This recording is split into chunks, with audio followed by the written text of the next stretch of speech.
চাকরির বাজারে প্রবেশ করতে যাচ্ছেন, কিন্তু বাজারে প্রবেশের আগে যে প্রস্তুতি নেওয়া দরকার সেটি কি ঠিকঠাক মতো হয়েছে? কিংবা কোনো একটি চাকরিতে আছেন, সেখান থেকে সামনে এগিয়ে যেতে চান? কেরিয়ার হিসেবে কোন পেশাটি আপনার জন্য মানানসই? এই সব প্রশ্নের উত্তর জানাতে আমাদের আয়োজন চাকরির বাজার। দর্শক, সবাইকে স্বাগত জানাচ্ছি চাকরির বাজারে। আর পুরো আয়োজন জুড়ে সাথে আছি আমি সাজিদ আরাফাত। আজ আমরা শুরুতেই দেখে নেব এ সপ্তাহের সেরা চাকরির নিয়োগ বিজ্ঞপ্তিগুলো। শুরুতে আমরা দেখে নিতে চাই শীর্ষস্থানীয় শিল্প প্রতিষ্ঠান প্রাণ গ্রুপ তাদের যে চাকরি নিয়োগ বিজ্ঞপ্তি দিয়েছে, সেটি মার্কেটিং এক্সিকিউটিভ পদে 60 জন কর্মী নিয়োগ দেওয়া হবে। আমরা সেটি একটু এক নজরে দেখে আসতে চাই। প্রাণ গ্রুপ যে প্রতিষ্ঠান, তারা আসলে কি কি চেয়েছে আমরা একটু এক নজরে দেখতে চাই। প্রতিষ্ঠানের নাম প্রাণ গ্রুপ, পদের নাম মার্কেটিং এক্সিকিউটিভ, পদ সংখ্যা 60 জন। শিক্ষাগত যোগ্যতা চাওয়া হয়েছে ডিপ্লোমা, বিএসসি অথবা বিবিএ। অভিজ্ঞতা প্রযোজ্য নয়। চাকরির ধরন ফুল টাইম। প্রার্থীর ধরন বলা হচ্ছে পুরুষ, শুধুমাত্র পুরুষ প্রার্থী যারা রয়েছে তারা এখানে আবেদন করতে পারবেন। এর পরবর্তীতে আমরা দেখতে পাচ্ছি যে বয়সসীমা নির্ধারণ করে দেওয়া আছে 20 থেকে 35 বছর পর্যন্ত, এবং আমরা দেখছি যে 20 থেকে 35 বছর মানে একটা ইয়াং জেনারেশন, যারা একেবারে ফ্রেশার লেভেলের, তাদেরকেই কিন্তু তারা বেশি অগ্রাধিকার দিয়েছে এখানে দেখছি। এবং বেতনের বিষয়টি তারা আলোচনা সাপেক্ষে বলছে, এবং কর্মস্থল ঢাকা। আবেদনের নিয়ম যথারীতি প্রাণ গ্রুপের যে অফিসিয়াল ওয়েবসাইট রয়েছে সেই ওয়েবসাইটে পাওয়া যাবে, এবং আবেদনের শেষ সময় বলা হচ্ছে 31 মে 2026, অর্থাৎ এই পুরো মাস জুড়েই যারা চাকরি প্রার্থী রয়েছেন তারা আবেদন করতে পারবেন, সেটি আমরা এখানে দেখতে পাচ্ছি। পরবর্তীতে দেখে নেব আকিজ বশির গ্রুপ তাদের নিয়োগ বিজ্ঞপ্তি প্রকাশ করেছে। প্রতিষ্ঠানটি টেরিটরি অফিসার বা সিনিয়র টেরিটরি অফিসার পদে জনবল নিয়োগের যে বিজ্ঞপ্তি দিয়েছে, সেটি 9 মে থেকেই আবেদন নেওয়া শুরু হয়েছে, অর্থাৎ আজকে থেকে আবেদন নেওয়া শুরু হচ্ছে। আমরা সেটি একটু দেখে নিতে চাই তারা কি চেয়েছে, যেটি আমরা এক নজরে একটু দেখব। প্রতিষ্ঠানের নাম আকিজ বশির গ্রুপ, বিভাগ সেলস, অর্থাৎ সেলস বিভাগের অধীনে পদের নাম দেয়া আছে এখানে টেরিটরি অফিসার বা সিনিয়র টেরিটরি অফিসার। পদ সংখ্যা দেখতে পাচ্ছি আমরা 8 জন, এবং শিক্ষাগত যোগ্যতা চাওয়া হয়েছে মার্কেটিং, অ্যাকাউন্টিং, ফিনান্স, অর্থনীতি বিষয়ে স্নাতক বা স্নাতকোত্তর ডিগ্রি। যেহেতু সেলস ডিপার্টমেন্ট, সেই জায়গায় মার্কেটিং, অ্যাকাউন্টিংয়ের চাহিদা একটু বেশি থাকে, সেটি আমরা দেখতে পাচ্ছি। এবং অভিজ্ঞতার কথা তারা বলেছে 2 থেকে 5 বছরের অভিজ্ঞতা থাকতে হবে, এবং চাকরির ধরন ফুল টাইম। প্রার্থীর ধরন নারী এবং পুরুষ উভয় প্রার্থী এখানে আবেদন করতে পারবেন। আমরা এর আগেরটিতে দেখছিলাম যে শুধুমাত্র পুরুষ প্রার্থীরা আবেদন করতে পারবেন, তবে এখানে নারীরাও আবেদন করতে পারবেন। বয়সসীমা তারা উল্লেখ করেনি, এবং কর্মস্থল বলা হচ্ছে যে ঢাকা, এবং বেতন আলোচনা সাপেক্ষে।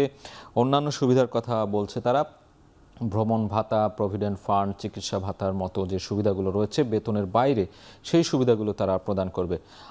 আবেদনের নিয়ম যথারীতি আকিজ বশির গ্রুপের যে ওয়েবসাইট রয়েছে সেই ওয়েবসাইটে পাওয়া যাবে, এবং আবেদনের শেষ সময় বলা হচ্ছে যে 20 মে 2026। এ পর্যায়ে আমরা দেখে নেব বেসরকারি আর্থিক লেনদেনকারী প্রতিষ্ঠান ইস্টার্ন ব্যাংক পিএলসিতে কাস্টমার সার্ভিস অফিসার পদে জনবল নিয়োগ দেওয়া হবে। সেই বিজ্ঞপ্তিটি আমরা একটু দেখে নিতে চাই। বেসরকারি আর্থিক লেনদেনকারী প্রতিষ্ঠান ইস্টার্ন ব্যাংক, প্রতিষ্ঠানের নাম, পদের নাম বলা হচ্ছে কাস্টমার সার্ভিস অফিসার, পদ সংখ্যা নির্ধারিত নয়। শিক্ষাগত যোগ্যতা বলা হচ্ছে যে স্নাতক অথবা বিবিএ। যেহেতু ব্যাংকের জব, সেখানে বিবিএর একটি অগ্রাধিকার থাকে, সেটি আমরা দেখতে পাচ্ছি। এবং অভিজ্ঞতা তারা বলছে যে 1 থেকে 2 বছরের অভিজ্ঞতা থাকতে হবে, এবং চাকরির ধরন ফুল টাইম। নারী এবং পুরুষ উভয় প্রার্থী এখানে আবেদন করতে পারবেন। বয়সসীমা নির্ধারিত নয়, এবং কর্মস্থল যে কোনো স্থানে, অর্থাৎ ঢাকা সহ ঢাকার বাইরে ইস্টার্ন ব্যাংকের যে সব শাখা রয়েছে যে কোনো স্থানে কর্মস্থল হতে পারে। এবং বেতন তারা উল্লেখ করে দিয়েছে, আমরা দেখতে পাচ্ছি এখানে বেতন উল্লেখ করা আছে 36,000 থেকে 45,000 টাকা পর্যন্ত তারা বেতন দেবে, এটি উল্লেখ করেছে। এবং আবেদনের নিয়ম যথারীতি তাদের যে ওয়েবসাইট রয়েছে ebl.com.bd, এই ওয়েবসাইটে গেলেই এই নিয়োগ বিজ্ঞপ্তি দেখতে পারবেন, এবং সেখানে আবেদনের প্রক্রিয়া সম্পন্ন করতে পারবেন। এবং আবেদনের শেষ সময় 16 মে 2026। এ পর্যায়ে দেখে নেব উন্নয়ন সংস্থা সেভ দ্য চিলড্রেনের নিয়োগ বিজ্ঞপ্তি। আন্তর্জাতিক এই বেসরকারি সংস্থাটি সিনিয়র অফিসার পদে জনবল নিয়োগের জন্য নিয়োগ বিজ্ঞপ্তি দিয়েছে। সেটি 4 মে থেকে আবেদন নেওয়া শুরু হয়েছে, এবং চলবে 16 মে পর্যন্ত। আমরা একটু পুরো বিস্তারিত দেখে নেব। প্রতিষ্ঠানের নাম সেভ দ্য চিলড্রেন, অফিসারের পদের নাম সিনিয়র অফিসার, পদ সংখ্যা 1টি। শিক্ষাগত যোগ্যতা বলা হচ্ছে স্নাতকোত্তর ডিগ্রি থাকতে হবে, এবং অভিজ্ঞতার ক্ষেত্রে কমপক্ষে 4 বছরের অভিজ্ঞতা থাকতে হবে, এবং চাকরির ধরন চুক্তিভিত্তিক। আমরা যেটি দেখে থাকি, এর আগের চাকরিগুলো দেখছিলাম যে স্থায়ী বা ফুল টাইম, এটি চুক্তিভিত্তিক, কেননা সেভ দ্য চিলড্রেনের মতো যে উন্নয়ন সংস্থাগুলো রয়েছে, আন্তর্জাতিক উন্নয়ন সংস্থা, সেগুলোতে অনেক সময় চুক্তিভিত্তিক প্রজেক্ট ভিত্তিক যে নিয়োগ বিজ্ঞপ্তি হয়ে থাকে সেটি তেমনই একটি হতে পারে বলে ধারণা করা হচ্ছে, কেননা চুক্তিভিত্তিক তারা নিয়োগ দেবে এবং প্রার্থীর ধরন নারী এবং পুরুষ, বয়সসীমা নির্ধারিত নয়, কর্মস্থল ঢাকা এবং বেতন বলছে তারা আলোচনা সাপেক্ষে, এবং আবেদনের নিয়ম তারা বলেছে যে সেভ দ্য চিলড্রেনের যে অফিসিয়াল ওয়েবসাইট রয়েছে www.savethechildren.net, এখানেই চাকরি প্রার্থীরা আবেদন করতে পারবেন গিয়ে, এবং আবেদনের শেষ সময় বলা হচ্ছে যে 16ই মে 2026। দর্শক, চাকরির বাজারে নিচ্ছে একটা বিরতি, ফিরছি একটু পরেই, সাথেই থাকুন।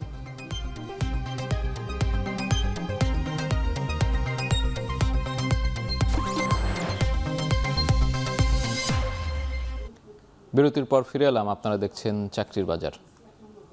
দর্শক, চাকরির বাজারের প্রতি পর্বে আমাদের সাথে নিয়মিত একজন অতিথি উপস্থিত থাকেন, যার মাধ্যমে চাকরি প্রার্থীরা বিভিন্ন ধরনের পরামর্শ পেয়ে থাকেন। আজ আমাদের সাথে আছেন Sohel Haider Chowdhury, chief operating officer, Partex star group. কথা বলবো তার সাথে। সোহেল ভাই, আপনাকে স্বাগত। আপনি অনেক ব্যস্ততার মাঝেও আমাদের এই চাকরির বাজার আয়োজনে আজকে এসেছেন। আমরা প্রতি পর্বে আসলে আলোচনা করে থাকি, যেটি বলছিলাম যে পরামর্শমূলক আলোচনা করে থাকি। আজকেও তেমনটি আলোচনা করব আপনার সাথে। আপনি দীর্ঘদিন ধরে একটা পজিশনে রয়েছেন, সেখান থেকে বাংলাদেশের চাকরির বাজার বা এই ক্ষেত্রটা কেমন দেখছেন, শুরুতেই এটি জানতে চাই। আপনাকে ধন্যবাদ।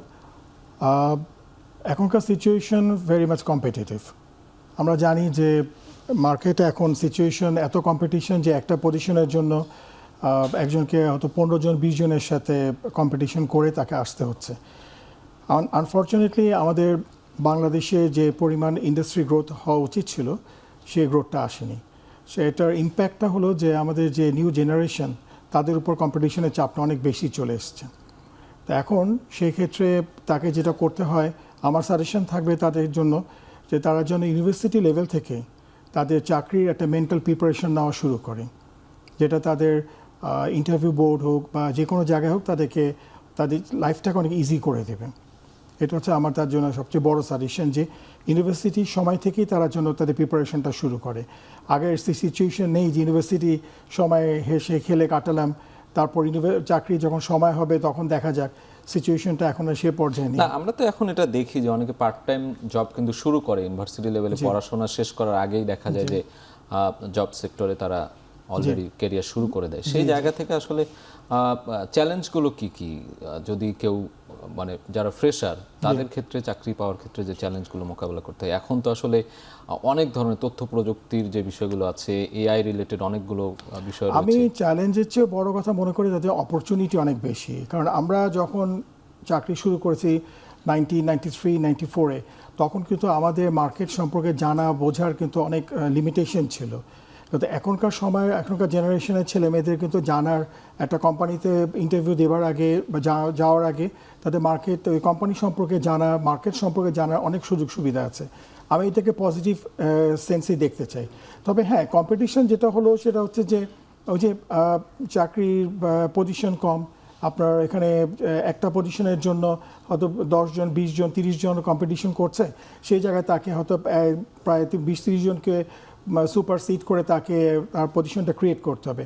সেই জন্য তাকে যেটা করতে হবে সেটা হচ্ছে যে ইউনিভার্সিটি লাইফ থেকেই তাকে একটা মানে তার একটা মেন্টরের আন্ডারে হোক বা তার যখন একটা ইন্টার্নশিপের সুযোগ পায়, সেই ইন্টার্নশিপের সুযোগটাকে কাজে লাগায়, সেটাকে সে মানে প্রপারভাবে কাজে লাগার জন্য সে নিজে ক্যারিয়ারটাকে আগায় নিতে পারে। আমার একটা সাজেশন হবে যে ইন্টার্নশিপের যে সুযোগটা, এটা অনেক সময় অনেক ইয়াং জেনারেশন ঠিকমতো কাজে লাগায় না। কিন্তু আমার কথা হচ্ছে যে ওই জায়গাটাতে তারা যেন নিজে ক্যারিয়ারটাকে গ্রোথ হিসেবে, ক্যারিয়ারটাকে একটা পাথ হিসেবে এটাকে চিন্তা করে। ইভেন আমরা এমনও হয় যে আমরা যদি কোনো ইন্টার্ন আমাদেরকে ভালো মনে হয়, তাকে কিন্তু আমরা রিক্রুটমেন্ট প্রসেসে চলে যাই। জি, এই জায়গায় আরেকটু বিষয় যোগ করতে চাই যে ক্যারিয়ার ডেভেলপমেন্টের জন্য কি করা দরকার। আপনি যখন এই ইন্টার্নের বিষয়গুলো বলছেন, এরপরে যখন সে স্থায়ীভাবে চাকরি পাবে, ধীরে ধীরে তার ক্যারিয়ার এগিয়ে যাবে, সেই জায়গায় ক্যারিয়ার ডেভেলপমেন্টটা আসলে কিভাবে হবে? তার তো দীর্ঘদিনের ক্যারিয়ার করতে হবে। ক্যারিয়ার ডেভেলপমেন্টে তো সবচেয়ে বড় জিনিস হচ্ছে কন্টিনিউয়াস একটা ডেভেলপমেন্ট প্রসেসের মধ্যে থাকতে হবে, লার্নিং প্রসেসে থাকতে হবে। এই ক্যারিয়ার ডেভেলপমেন্ট যে সবসময় তার যে ভার্টিক্যাল ওয়েতে হবে না সেটা এরকম না, সে এক ডিপার্টমেন্ট থেকে আরেক ডিপার্টমেন্টও তাকে ট্রান্সফার করা হতে পারে। এই ক্যারিয়ার ডেভেলপমেন্টের জন্য তাকে সবসময় তার অ্যানালিটিক্যাল এবিলিটি তার খুব ভালো থাকা দরকার। কারণ আমি যখন একজন আমার কলিগকে ডেভেলপমেন্টের ব্যাপারে চিন্তা করব, আমি অবশ্যই চিন্তা করব যে তার মধ্যে আমি এক্সট্রা কী পাচ্ছি। তো সেই জন্য তার লার্নিং হ্যাবিটটা থাকা দরকার। ডিজিটাল মার্কেটিং থেকে শুরু করে যে আজকাল নতুন যে সেক্টরগুলো আসছে সেই সেক্টরগুলো তার পড়াশোনা করা দরকার। এটা তার জন্য ক্যারিয়ার ডেভেলপমেন্টের সবচেয়ে বড় কাজ হিসেবে বড় হেল্প করবে তাকে কাজ ডেভেলপমেন্টের জন্য। মানে আউটস্ট্যান্ডিং কিছু থাকতে হবে, তার আউটস্ট্যান্ডিং থাকতেই হবে। রেগুলার ক্যারিয়ার ডেভেলপমেন্ট যদি হতে হয় তাহলে তার অনেক লম্বা সময় লাগবে। আমরা অনেকে দেখি যে ক্যারিয়ার ডেভেলপ হচ্ছে না, এক জায়গায় অনেক দিন ধরে স্ট্যাগনেন্ট হয়ে আছে। এটা অবশ্যই তার জন্য নিজের জন্য ভালো না, কোম্পানির জন্য ভালো না। তো সে যদি উপরের দিকে খুব ফাস্ট মুভ করতে হয় তাকে এক্সট্রা কিছু পারফরমেন্স দেখাতে হবে, মার্কেট ইন্টেলিজেন্স থাকতে হবে, মার্কেট নলেজ থাকতে হবে, অ্যানালিটিক্যাল এবিলিটি থাকতে হবে, প্রেজেন্টেশন স্কিল ভালো থাকতে হবে। কোম্পানি তার কাছে যা চাচ্ছে তার চেয়ে তার একটু এক স্টেপ বেশি দিতে হবে, তখনই কিন্তু তার ক্যারিয়ার ডেভেলপমেন্টের পথটা এনহ্যান্স হবে।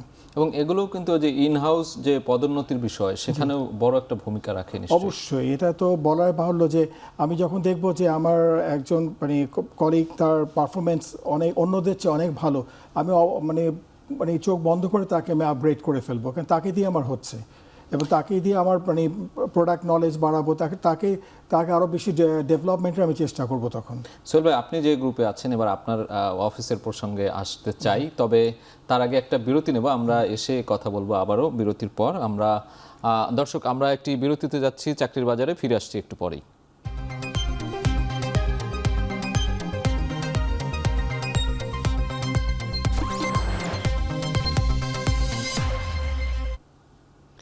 দর্শক, ফিরে এলাম বিরতির পর। আজ আমাদের সাথে আছেন Sohel Haider Chowdhury, chief operating officer Partex star group. কথা বলছিলাম তার সাথে। সোহেল ভাই, আমরা বিরতিতে যাওয়ার আগে যেটি বলছিলাম যে আপনি যে প্রতিষ্ঠানে আছেন সেই প্রতিষ্ঠান চাকরির ক্ষেত্রে বা নিয়োগ দেওয়ার ক্ষেত্রে কোন কোন বিষয়গুলোকে অগ্রাধিকার দেয়, তরুণদের কেমন প্রাধান্য আছে সেখানে, এটি একটু জানতে চাই। কি পরামর্শ দেবেন চাকরি প্রার্থীদের? অবশ্যই আমরা তো এডুকেশনাল ব্যাকগ্রাউন্ড দেখি, ইউনিভার্সিটি ব্যাকগ্রাউন্ড দেখি, তাকে এটা দেখার পর আমরা যখন ইন্টারভিউ বোর্ডে বসি আমরা সবচেয়ে প্রথম জিনিসটা আমরা খেয়াল করি যে তার প্রেজেন্টেশন স্কিলটা কেমন। কারণ আমরা তো একটা সার্টেন ক্রাইটেরিয়া সে মিট করার পরে তাকে আমরা ইন্টারভিউ বোর্ডে কল করি। তো সেই হিসাবে ওই ক্রাইটেরিয়া মিট করার পর যখন আমরা নেক্সট স্টেপ হচ্ছে যে সে আমাদের কোম্পানিকে রিপ্রেজেন্ট করবে, সে অন্য একটা কোম্পানিতে যাবে, সে যখন আমার ক্লায়েন্টের কাছে যাবে তখন সে আমাদের ব্র্যান্ড অ্যাম্বাসেডর হিসেবে কাজ করছে। তো যখন সে অন্য ক্লায়েন্টের কাছে যাবে, ক্লায়েন্ট যেন তাকে দেখে আমাদের কোম্পানির ব্যাপারে কোম্পানির ইমেজটা যেন সে বুঝতে পারে এবং সে আমাদের স্পোক্সম্যান হিসেবে কাজ করবে, সে প্রোডাক্টটাকে যেন সে ঠিক মতো সেল করতে পারে। কারণ আজকালকার সময়ে এই সেম প্রোডাক্ট নিয়ে অনেক কোম্পানি মার্কেটে যাচ্ছে। তো আমার কাস্টমার বা আমার ক্লায়েন্ট সে আমাদের প্রোডাক্টটা আমার কাছ থেকে কেন কিনবে সেটা হচ্ছে মেইন কথা। তো সেই জিনিসটা কিন্তু আমার কাস্টমারকে আমাকে বোঝাতে হবে। সে বোঝার মতো এবিলিটি বা অ্যানালিটিক্যাল এবিলিটি বা মার্কেট ইনফরমেশন যদি আমার এনাফ না থাকে তাহলে কাস্টমারকে আমি কনভিন্স করতে পারবো না। কারণ because at this moment price is not the only concern, price is not the only criteria at this moment. এর বাইরে সাইড বাই সাইড আরও কিছু আছে যেটা কাস্টমাররা চায়, এক্সপেক্ট করে একটা সাপ্লায়ারের কাছ থেকে বা ম্যানুফ্যাকচারের কাছ থেকে। তো সেই জিনিসটা কিন্তু সুন্দরভাবে প্রেজেন্ট করা, এইটা কিন্তু একটা সেলসম্যানের একটা বড় গুণ। তো এই জিনিসটা কিন্তু অনেকে সুন্দরভাবে প্রেজেন্ট করতে পারে না, যেই জিনিসটা আমরা ইন্টারভিউ বোর্ডে খুব বেশি গুরুত্ব দিয়ে থাকি। প্লাস তার মার্কেট ইনফরমেশন কি থাকে, সে আমাদের কোম্পানি সম্পর্কে কতটুকু জানে, একটু পড়াশোনা করে এসছে কিনা, তার প্রিপারেশন আছে কিনা, তার স্মার্টনেস, গেট আপ সব কিছু মিলিয়ে তার একটা প্রেজেন্টেশনটা সব কিছু মিলিয়েই হয়। এটা শুধুমাত্র এক এডুকেশনাল ব্যাকগ্রাউন্ডে যে সব কিছু ক্রাইটেরিয়া মিট করার ব্যাপারটা সেরকম না। সোহেল ভাই, আরেকটা বিষয়ে কথা বলতে চাই, যেটি হলো যে চাকরি পরিবর্তনের একটা ধারা আমরা দেখতে পাই। কেউ কেউ খুব ঘন ঘন জব সুইচ করে, কেউ কেউ দীর্ঘদিন একটা কোম্পানিতে আছে, সেখান থেকে ভালো বেনিফিট পাচ্ছে। এই বিষয়টা নিয়ে একটু বলবেন? আমার একটা স্ট্রং সাজেশন থাকবে যে নিউ জেনারেশনের কাছে যে তারা যেন তাদের ক্যারিয়ার গ্রোথটাকে নিয়ে চিন্তা করে। কারণ তারা যদি প্রথমেই চিন্তা করে যে আমার ফাইন্যান্সিয়াল বেনিফিটের কথা, সেটা অনেক সময় হয়তো শর্ট রানে হয়তো কিছুটা বেনিফিট আসলে লং রানে ওরকম নাও আসতে পারে। কারণ আমি যদি একটা কোম্পানিতে কিছুদিন চাকরি না করি, সে কোম্পানিকেও বা আমি কী দিব, আর সে কোম্পানি বা আমার কাছ থেকে কী নিবে, কারণ কনফিডেন্স লেভেলটা তো কমে আসে। আমার যদি চিন্তাভাবনা থাকে যে আমি জয়েন করার কিছুদিনের মধ্যেই আমি এটাকে একটা প্ল্যাটফর্ম হিসেবে চিন্তা করে আমি আরেকটা কোম্পানিকে জাম্প করব, সেই কোম্পানি ইন্টারভিউ বোর্ডেও কিন্তু তার একটা ক্রেডিবিলিটি ব্যাপার দাঁড়ায় যায়। সে কোম্পানি যারা চিন্তা করে যে এই তো 4 মাস 5 মাস 1 বছরের মাথায় জাম্প করছে, তার মানে আমার এখানেও সে থাকবে না, তার মানে তার মধ্যে একটা অস্থিরতা আছে, অস্থিরতা কাজ করে। সে হয়তো আমার কোম্পানিটাকেও একটা প্ল্যাটফর্ম হিসেবে চিন্তা করে এখান থেকে সে জাম্প করবে। তো এই জায়গাগুলোতে আমার একটা রিকমেন্ডেশন থাকবে যে কোম্পানিতে সে ঢুকুক, সে পজিশনে সে যেন কিছুদিন থাকে, সে একটা উইন উইন সিচুয়েশনে যেন আসে, যে সেও কিছু পেলো, কোম্পানিও তার কাছ থেকে পেলো, তারপর সে একটা স্ট্রং প্ল্যাটফর্ম করে মার্কেট নলেজ গ্যাদার করে নিজেকে এস্টাবলিশ করে সে তখন জাম্প করলো। এটা তো কোম্পানির পক্ষ থেকে একটা বিনিয়োগের মতোই, অবশ্যই তাকে সময় দিচ্ছে, সুযোগ দিচ্ছে, তার পিছনে তো একটা ইনভেস্টমেন্ট হচ্ছে, আমরা তাকে ট্রেনিং দিচ্ছি, তার পিছনে সময় দিচ্ছি। তো সে যদি আমাদের এই জিনিসটাকে তার কাছ থেকে যদি আমরা সেই জিনিসটা না পাই, তখন তো আমাদের জন্য একটা সেটব্যাক হয়ে যায়, কারণ আমাকে আবার নতুন করে একটা রিক্রুটমেন্ট প্রসেসে যে তার পিছনে আবার নতুন করে সময় দিতে হচ্ছে। এটা কারোর জন্যই ভালো না, এটা কোম্পানির জন্য ভালো না, এমপ্লয়ের জন্য ভালো না। সোহেল ভাই, আমরা শেষ দিকে আছি, আপনি যদি একটু বিষয় ভিত্তিক প্রস্তুতি নিয়ে বলেন। চাকরির তো নানান ধরনের বিষয় ভিত্তিক, আমরা দেখি যে মার্কেটিংয়ের ক্ষেত্রে এক ধরনের বিষয় ভিত্তিক বিষয় আছে, ব্যাংকিংয়ের ক্ষেত্রে এক ধরনের আছে, সেলসের ক্ষেত্রে এক ধরনের। এই প্রস্তুতিগুলো আসলে কিভাবে নেবে যারা নতুন, যারা এই জব সেক্টরে আসতে চায়? একটা জিনিস হচ্ছে যে যে জিনিসটা খুব ইম্পর্টেন্ট, সেটা হচ্ছে তার গোলটাকে সেট করতে হবে, সে কোন সেগমেন্টে কোন সেক্টরে কাজ করতে চায়। হ্যাফাজার্ডভাবে যদি কোনো জায়গায় কাজ করতে যায়, তাহলে তো তার গ্রোথের একটা প্রতিবন্ধকতা চলে আসবে। আমার যদি আমি সিনেমা ড্রামা নিয়ে কাজ করতে চাই, তা আমার সেই সেগমেন্ট নিয়ে আমি আগে থেকে পড়াশোনা, আমার প্ল্যান থাকবে যে আমি ওই লাইনে কাজ করব। আমি মার্কেটিং সেলস নিয়ে কাজ করব, আমি ওই লাইনে পড়াশোনা করে নিজে ক্যারিয়ার ডেভেলপমেন্টের চিন্তাভাবনা করব। এই গ্রোথটা কিন্তু কলেজ বা ইউনিভার্সিটি সময় থেকে তাকে চিন্তা করতে হবে, ক্যারিয়ার পাথটা কী হবে আমার। এটা যদি তার ঠিক থাকে, তাহলে তার জন্য খুব সুবিধা হয় যে সে কোন লাইনে পড়াশোনা করবে, কিভাবে সে কাজ করবে।